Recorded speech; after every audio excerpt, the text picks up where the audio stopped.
After a devastating and what would appear random fire, this Defender now sits in a skip at a breaker's yard. A vehicle still in main dealer warranty and engineered to endure the harshest of conditions, now destroyed. The worst thing about it, Land Rover want nothing to do with it. No recovery, no redemption, and no second chance. As you might imagine, the owner isn't best pleased. JLR think they're just too big. With it being a high value car, most people wouldn't understand why it's set on fire. And I believe most people would just claim on their own insurance. So today, we're going to try and get it back out of this skip and meet the owner to find out exactly what's gone wrong. So as you can see, the structural integrity of this car is somewhat compromised as it is actually snapped in half. The fire was that bad. It is officially, as you can see, it was a nice colour, so I believe this to be a silvery grey, and the fire essentially started at the back of the car and just within 2 minutes engulfed the whole thing. It's mad, innit? This car, 70, 80 grand, now on fire. The boys are here.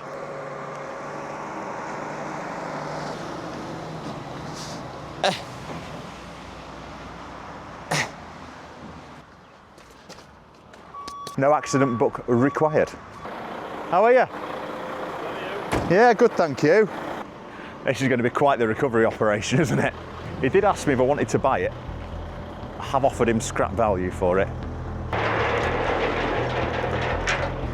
There's literally no left of it, is there? There's no to go on, is there? And it's officially in 2 pieces as well now. Yeah, I think it is, isn't it?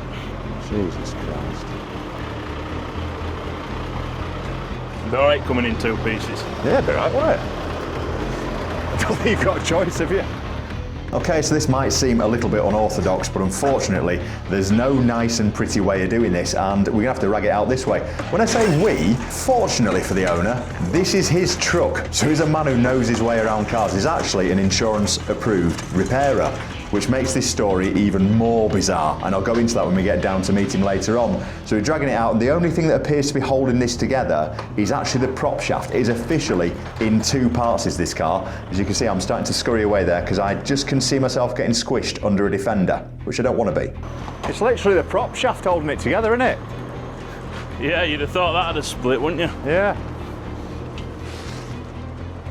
So there you have it, ladies and gentlemen. That is around about £80,000 worth of Land Rover slowly being curled into a ball on its own spinal cord on the back of a low loader.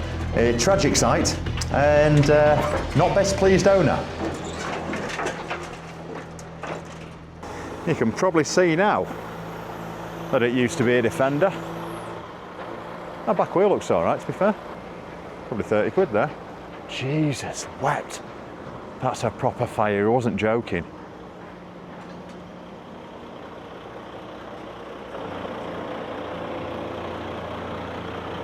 That was somewhat dramatic and I felt a little bit uneasy at one point there. Now the problem with this car is that it was still under main dealer warranty when this fire happened. And although Richard bought it and it had a bit of damage on it in the first place, the fire came from the back of the car, as you can quite clearly see actually, because there's only bits left at the front that aren't burnt.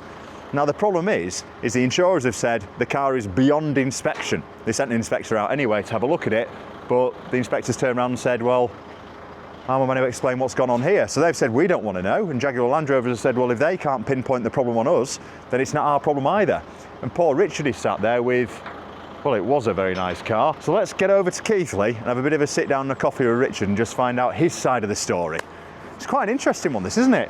I'm glad it's not my bloody problem. Well, if you wanted to own a head turner, he's certainly done that. This is a sorry sight, isn't it, now going through the Yorkshire countryside. Heading over now to see Richard, and Richard is a very plain with a straight bat, a spade is a spade sort of bloke. And if you want to see a miserable Yorkshireman, you're about to see it, and for good reason. You can only imagine the sort of pain and turmoil he's going through at the moment, desperately trying to get his insurer to pay out, or at least get Jaguar Land Rover to actually come to the party and try and explain what's gone wrong. So heading back to his unit now to have a look at this car and try to work out where the fire actually started and who's liable. Right, we're now with Richard. Good afternoon. Good afternoon. Thanks for having me over, mate. Appreciate it. Thank you for coming. I appreciate your time. It's all right. This is a bit of an interesting one because you're going to get, I suspect you're going to get shot at in the comments, only because there's more to this story than we were first making out about it just being a random fire, which we still think it is. Yes. But there's a bit more of a story about this car. So yeah. Talk us through exactly what's happened, mate. We purchased a car from the auctions with guaranteed 80 miles on it, and it had a light front end bump. Okay. Which was relatively easy to repair because we're a Thatcham approved body shop. That's what you do, yeah. So we bought the vehicle, transported it back to our premises and carried out the repair. With it only having 80 miles on the clock, we decided that we'd run it ourselves for a little while just to make sure it was correct and everything was hunky-dory. And my business partner's partner was going to purchase the vehicle off us. She did about probably 100 miles in it. Yeah. And she was going home, she got up the lane to her house and she smelt smoke coming out from underneath the back seat. She had a quick look and then drove around the corner into where she parks the car and promptly got out of the car. And it basically turned into a fireball. Okay. And very worryingly, if you'd have had a grandkids disabled person, mother, dad in it, yeah, you wouldn't have been getting out of it. Somebody would not have got out of that car. Yeah. So where's it basically? I mean, it's hard to bloody tell, isn't it, mate? 'Cause there's nothing left of it. There's a battery pack that's situated here. Right. Okay. And then there's what, a 12 to 48 volt inverter thing that's, because the alternators are 48 volt alternators on it. There's been different locations where they've been mounted throughout the production range. Especially on the on the Evokes, they are becoming a problem that they keep going faulty under warranty. So this is something that sits in the boot, is it? I can't tell we're bloody looking here. The batteries here has been removed by the fire investigation man from our insurance. Right, okay. And he's taken that component as well. Right. Now, with that badly burnt, it's either that component or there's a component underneath, but we couldn't see any sign of anything underneath. We believe it was that. Right, okay. Interesting, because there is another story about this as well, isn't there? And this is where the plot thickens, isn't it? Yes, yeah. So there's a girl we've been speaking to, a lady we've been speaking to, and we can't mention her name because she's now going through legal proceedings, but she's in exactly the same boat, where fire from the back of the car, wallop, done the whole lot in. With the design of the car, there will be a connection between the heater at the front, the air vents running down the spine of the car and into the back, so you've got heating controllable in the back. Yeah, got you. Now the smoke from the back could quite easily have gone forward up to the front, which I believe what's happened to the lady's car. So she said on hers, so the heater vents that sit in the rear footwell, that's where smoke was coming from. Yeah. The heating system actually has two little pipes effectively, on most cars, two little pipes that come out lower and then the heater bit at the top. Right, okay. But smokes could have gone that way. So, insurance, JLR, anyone coming to help you, mate? We sent a report saying that we'd obviously had this fire with this vehicle. They're very, very slow to respond. It takes 3 to 4 days for their incident team to respond to you. Okay. They very kindly put it down as a thermal event. Which it is. It's a big thermal event. Yeah, exactly. So they put it down as that, and then basically they weren't able to come and view it at our place. They had to go to a approved salvage yard. We took it up to Thornton Breakers, and then they arranged, the JLR team want to come and view it, and they said, can you get your insurance, mechanical insurance assessor to come and visit when we're there? So they arranged a date and time, and when we got there, they said, oh, we really wanted a fire investigation man. Okay. So they had a little poke about and said, we don't want to disturb anything until... You'd hate to damage out, wouldn't you? Yeah. They didn't want to disturb anything on the car until the fireman, investigator man was there, and they both wanted to strip the car down. Yes. Together. Okay, that's fair enough. Fire investigation man, we booked him at £3,000 for the day. Yeah, we'd already paid £300 for the mechanical man to come that they didn't use. So we booked £3,000 for the man to come for the day. Under their instruction, by the way. Under our instructions from our insurance and their request. Okay, right. So we said, can you come along? So the gentleman who was coming for the fire investigation arranged, I believe, 3 occasions for him to come. And at short notice, they said, oh, sorry, we can't make it. Okay. And then the last time, he said, if you don't make it tomorrow, I'm going by myself. Right, okay. And they didn't turn up.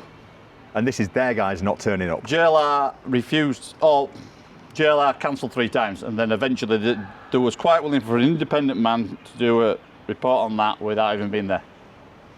And do you think that's probably because they knew what the stance was on it anyway? I believe there's an inherent fault with this particular model and other models with this fire. Yeah. Modern vehicles are protected in so many ways from fire. Yeah. And I believe this hasn't been protected correctly. So where do you go from here is the big question though, isn't it? Our insurance will pay out. Okay. But out of principle, I don't see why I should have to pay my excess when this vehicle, I still 100% believe it's nothing at all to do with the repair of the front. Yeah. It's purely down to the fact Land Rover has a problem. And it's how you prove it, though, isn't it, mate? Because if they're not wanting to turn up, I'm quite your issue. willing to put this on back of a recovery truck and park it outside every one of their dealers in the UK until JLR, Land Rover come to the table. I believe JLR think they're just too big. With it being a high value car, most people wouldn't understand why it's set on fire. And I believe most people would just claim on their own insurance. yeah, and get it done. So are you pretty adamant that there's stories out there, not just you, and this other lady down south? I believe there's other people with them that are ongoing with the same problem. Right, okay. So whether the insurance is just paying out or whether JLR are paying out, I don't know. But Because it's an 1,800 mile vehicle does this. it just doesn't add up, does it? It don't. But it's really difficult because I'm kind of looking at it from as a car dealer selling a car. Yeah. Well, would you like to buy it? How much do you want? I'll tell you who should buy it. Do you know who Matt Armstrong is? Yeah. We're calling you out, sir. Yeah. Come and buy it. Yeah, see if you can do something with that, Rebuild mate. this one. Exactly. If you can, job sorted. Raffle it for charity. But jokes aside, as a car dealer, I'm looking at it, and if this happened to a customer, I'd kind of be going, well, it's had a fire in it, so I can't know what to do with me. Exactly. So I can sort of see it. Yeah. Eight not being on your side, but at the same time, the fact it's happened to someone else Yes. is what is the smelly thing, isn't it? That's And the fact that, excluding the light accident at the front, yes, would they have stood on if it had just set on fire? yeah, I believe they wouldn't, personally. yeah. I believe JLR think they are. Did you tell them it had a light accident at the front? They've got all the pictures. Right. Okay. We've Right. had all the pictures to JLR on umpteen occasions, different people. Yeah. Yeah. Asking the same question. Yes. It's like 10 different people who've been dealing with it. Jesus. So they've basically carte blanche. No. Yeah. Don't want to get involved. Well, they say it's not down to them. So. Not down to well, them. They haven't come to see the fire investigation report, and the fire investigation report's basically saying they can't really 100% say what's caused it. But my argument is, with the low mileage it's got, Yeah. I think it's a manufacturing defect from factory. Were there any recalls on it or anything like that you know of? Just 2 seconds. Did you actually find a recall on these? What was it for? DC control. It's DC to DC converter in it. Do you think that's got to do with it? I was in Land Rover and I showed him the pictures of the fire Yeah. and he went, I know exactly what's wrong with that, it's a DC converter. So this car. So you showed the video of this car to a Land Rover mechanic, Yes. and he turned In a round. Land Rover dealership when they were getting a heater motor fit on a car, Yeah. and the Land Rover man says, I know exactly what that is. The DC converter in the boot, it's in a box in the boot. Which is what the recall's for. I believe Audis are having the same problem. That's well worth knowing. I believe they are. That there's the main wire coming from the front for the Yeah. battery. Yeah. Looking at it. Yeah. Yeah. You just can't. There's nothing on it that's going to show you what's happened. So by having a recall on it, it's almost like they already know. Yeah. But Not that I made a stir. no. That wouldn't be in my nature, Richard. But there are no recalls when you had it that you know of. I don't think so. Right. Okay. Sound. There's always been this they call it 48 to 12 volt DC to DC converter, Yeah. and then that's going back to Land Rover tomorrow. Right. That Range Okay. Rover there. Yeah. We've taken half a dozen, and they're doing them under warranty. Are they? And it's a 22 plate car. Very similar, isn't it? It's a bit similar, isn't it? Bit suspect, this one. One of the things they did say is, can we come out and do a diagnostic report on it? Oh yeah, plug it in. That's what they said. Genuinely. So, genuinely, even though they had all the things, can we come out and we don't think we'd be able to read anything, but could we come and try? Oh, you should have had him out. You should have had him out for that. Absolutely, lads. Crack on. There it is. What a bloody mess. Oh no, it was Stella. There's some what's that there, Carlin or something? That's Carlsberg. Oh, that's tragic. Right, so Look be at this careful when you're paperwork. climbing off here. Right, well, I'll let you go first. Let me fall first. See where the slippy bit is. Here, wash your feet in here, it'll get rid of all oil off them. Oh, sound. Got me nice shoes on as well. Best pumps. My best pumps, my Sunday pumps. I'll send all the stuff to you.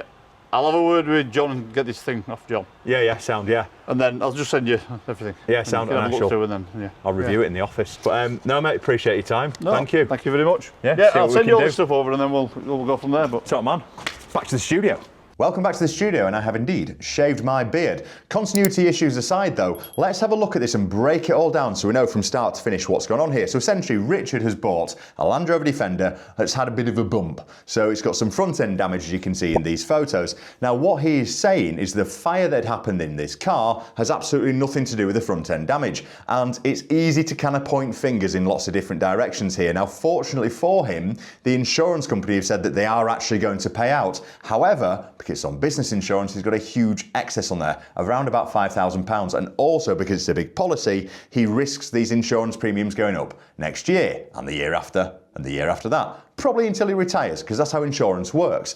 Now his argument is the fire started from the back of the car, but the damage that was on the car when he bought it was at the front of the car. He is an approved place to have body shop work done, so insurance companies will go to him to have cars repaired, so he knows what he's doing. And when you look at the damage on the car, it's quite apparent that it appears to have started from the back, although it's difficult to tell because there's not a lot left of it. Now, I did say at the start that this isn't an isolated incident, and I'm going to show you another car that this happened to very recently, and this is another Land Rover that is set on fire randomly. Note where the fire has started from. I think it's fairly clear to see on this photograph that the fire has not started from the front, because when you start to look at Defenders, if you type Defender fires into Google, you get quite a few of them, and if you don't know, there's a bit of a recall on these cars in the early stages because they had a problem with an oil leak which caused fires. And when you look online, I'll just show you a couple of them over here. So you've got this fire here. Now this appears to have happened, I think, in India, and apparently something to do with an oil leak, but again, it looks to be coming from the back of the car. There's nothing coming out from underneath the bonnet on there. And also back in 2021, in Land Rover themselves at a main dealer, this car set on fire randomly inside Dick Lovett. And it was done, apparently, they said it was something to do when they were charging the car, it just self-combusted. Again, note the only part of the car that's left unburnt on this, which is the front of it. So although there's a recall saying that there were oil leaks on these cars and they in turn had caused some fires, these two that I found online immediately would indicate that that is not coming from the front of the car. Now going back to this other one that set on fire earlier in the year, this is a picture of it actually burning. And notice, it appears to be coming out of the interior, looks like it's coming out of the pan roof there. Now this lady said that she noticed the fire was coming from the back of the car, pulled over, piled everybody out really quickly, and within a couple of minutes the whole thing's up in flames. Now I did some more digging, and when you look, there's a Daily Mail story, and this is back from April 2025, so about a year ago. Family feared for their lives when a Land Rover Defender burst into flames on the country road as the mother yelled at their children, "Run as fast as you can." Good motherly advice there, but when you look, I mean, there's not a lot left to see on this one. This has had a serious issue, but you could argue the fire's potentially come from the front there. That's the family in question. That was the Defender before it set on fire. A lot of the interior gone as well there. Now I'd argue that actually looks like it's come from the front of the car, but again, it's another fire. Now I went onto a forum to look, and again, there's somebody else here. My Defender 2022 plate suddenly launched a fan in the middle of the night. Luckily I was awake and noticed something was wrong, and the car was closed and turned off for more than 3 hours. I called Land Rover Assistance, and while on the phone I noticed the car started to burn. Luckily enough, this chap, or chapess, managed to stop the fire. There's a bit of a pattern forming here, isn't there? Now I've gone through all of the emails that Richard's been sending back and forth to his insurance provider and back and forth to JLR as well. And you can kind of see it from both angles here. You can see it from JLR's point of view that, you know, there's nothing left to investigate. This fire has absolutely destroyed the car, so kind of what can they do? But the thing that's frustrating is Richard is trying to do everything he possibly can to tick all the boxes they want ticking. So kind of, you want a fire investigation team, I'll do it. You want the insurance approval, I'll do it. They asked for the car to be moved to a neutral location because they weren't prepared to look at it at his workplace. He did it. He did everything they asked him to do, and they couldn't even be bothered turning up to the job. And they basically said, it's nothing to do with us.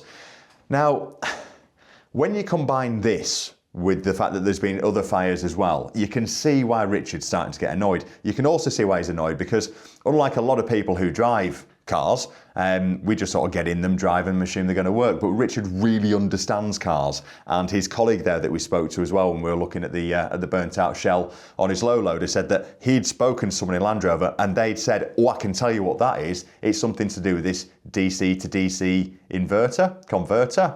I get lost with this sort of stuff. I think there's a big problem here, and it's going to be interesting to see what happens with this lady who's also putting in a claim as well, because she's kind of ongoing, didn't want to mention her name, etc. Now, there are photos all over the internet. I've just lifted the photos from another website where someone else had grabbed them, so we're trying to be respectful and mindful of that. But if you do want to talk, obviously reach out. Now, I think that she's approached Watchdog, Richard's approached Watchdog, Richard's even suggesting that he'll put this burnt out shell on the back of a low loader outside the Land Rover dealerships. It's pretty bad. Now, one thing I do want to do before I kind of tie up here is I want to give Land Rover a quick call myself and just see whether or not there are any recalls outstanding on the car that he owns that's set on fire. So let's get him on the phone. And it's going to be interesting because it might be they've got records on this car already, which means they might think, what are you up to, mate? But we'll find out, won't we? Now, I've got a sneaking feeling I'm going to be on hold for a while now. So in the meantime, if you want a car that is not going to set on fire, or is not likely to self-combust, feel free to join our mini raffle. It costs £1 and we're going to be making a donation to Keith. He's a subscriber of ours who's sadly suffering from terminal prostate cancer and wanted us to talk about getting the message about getting yourself checked out for prostate cancer. So, beautiful mini, supercharged, rare car, hard to find now in decent condition. It's low owners, low mileage, full service history. You can win it for a £1 and the link is in the description below. Only a couple of weeks left to go on that one and we continue to wait. Hi Carol, hopefully you can. I just want to double check and see if there's any recalls outstanding on my car. Nothing's shown there, but let me just double check for you. Okay, thank you. Just 1 moment, because my system's not working fully. Bear with me 1 moment. Yeah, no sweat, thank you. So frustratingly, his system's not working. Oh, JLR. I don't have a problem with JLR. I think they make fantastic products, genuinely. I love an F-Type. I love a Vogue. I love all of the products. It's just stuff like this. It's exactly the reason you don't want to buy one, isn't it? It's a security enhancement update for both key fobs. Okay, no problem. So, enhancement, update. Is there anything else that's recalled on it? Is it just that? No, that's just the only one, yeah. Okay, cool. Not a problem. Perfect. Right, brilliant stuff. I know where I'm at with it now, so thank you very much for your help. I really appreciate it. You're very welcome. I mean, would you like me to get that booked in for you? No, probably not. That's okay, just for the time being. No, that's absolutely fine. That's no problem. Thank you. Thank you for your help. Cheers, thank you. I probably wouldn't book that one in, to be fair. She was very helpful. So there isn't a recall on the car. And I did check on the Gov website to see whether or not there's a safety recall, which is odd, isn't it? Because apparently they are recalling some of the cars for this DC to DC inverter or whatever it is, but not this one. The one that's set on fire.